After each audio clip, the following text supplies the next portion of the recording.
गर्म काशी की धूप में शहर का एक शांत कोना जीवंत हो उठता है।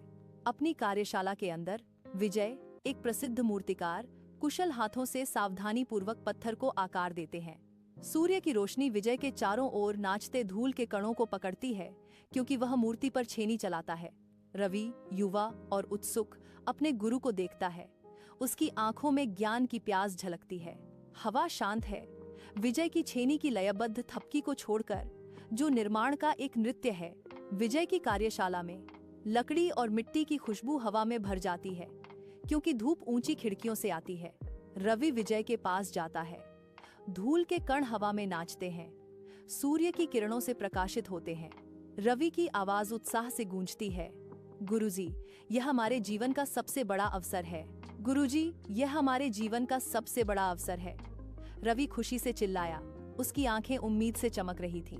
विजय की व्यस्त कार्यशाला के अंदर हवा बुरादा और धातु की गंध से भरी हुई है। विजय भावुकता से इशारा करते हैं। उनकी आंखें गहरी बुद्धिमत्ता को दर्शाती हैं, क्योंकि वे रवि से बात करते हैं। रवि ध्यान से सुनता है। उसकी भौहें चिंता से सिकुड़ी हुई हैं। विजय की आवाज शांत और आश्वस्त करने वाली है।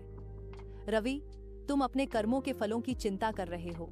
विजय अपनी मान्यताओं के सार पर जोर देते हैं। हमारा नियंत्रण केवल कर्म पर है। कार्यशाला की खिड़की से धूप की किरणें आती हैं, हवा में नाचते धूल के कणों को रोशन करती हैं। खुले आसमान के नीचे विजय की कार्यशाला रचनात्मक ऊर्जा से गूंजती है। विजय प्रतियोगिता के लिए सही पत्थर की तलाश में आंगन को स्कैन करता है। वह सावधानी से एक बड़ा पत्थर चुनता है, जिसकी खुरदरी बनावट छिपी हुई सुंदरता का वादा करती है। अपनी कलात्मक दृष्टि में खोए हुए विजय हलचल भरे बाजार से अनजान रहते हैं। उनके हाथ मौसम के थपेड़ों से मजबूत, अड़ियल पत्थर को आकार देना शुरू करते हैं। विजय अपने काम में डूबा हुआ है, कौशल और समर्पण की एक मौन सिम्फनी। सूर्य की रोशनी विजय की कार्यशाला में भर जाती है। सुनहरी किरणों में धूल के कण घूमते हैं, जो बेंच पर बिखरे औजारों को रोशन करते हैं। रवि बेचैनी से टहलता है। उसकी चिंता विजय के शांत ध्यान के विपरीत है, क्योंकि वह एक जटिल तंत्र के साथ खिलवाड़ करता है। विजय, याद रखो कि प्रतियोगिता केवल एक सप्ताह दूर है। रवि चिल्लाता है। उसकी आवाज में तात्कालिकता और निराशा की झलक है। विजय रुक जाता है। उसकी निगाह स्थिर और दृढ़, एक कलाकार अपनी कला में खोया हुआ।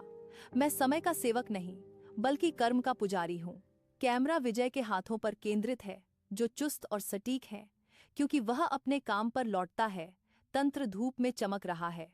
उज्जवल दिन के नीचे विजय स्थल पर अपनी मूर्ति का अनावरण करता है। हवा में तीव्र प्रत्याशा का क्षण लटका हुआ है। मूर्तिकला शांत और शक्तिशाली ढंग से खड़ी है। इसकी त्रुटिहीन शिल्प कौशल तुरंत दर्शकों को मोहित कर लेती है। विजय की उत्कृष्ट कृति को देखकर भीड़ में विस्मय की लहर दौड़ जाती है, जो कौशल और दूरदृष्टि का प्रमाण है। यह मूर्ति एक शांत शक्ति का उत्सर्जन करती है, प्रतिस्पर्धी माहौल के बीच कलात्मकता का एक प्रतीक। खुले आसमान के नीचे विजय को निर्विवाद चैंपियन घोषित किया जाता है। विजय का नाम स्थल में गूंजते ही जयकारों की लहर उठती है। रवि चौड़ी आंखों से देखता है। प्रतियोगिता के परिणाम से स्तब्ध। विजय शांत खड़ा है। उसके चेहरे पर शांत भाव है। शोरगुल के बीच एकल दीपक की गर्म चमक के नीचे विजय की कार्यशाला जीवंत हो उठती है। अस्त व्यस्त स्थान पर छायाएं नाचती हैं। विजय हाव भाव करता है।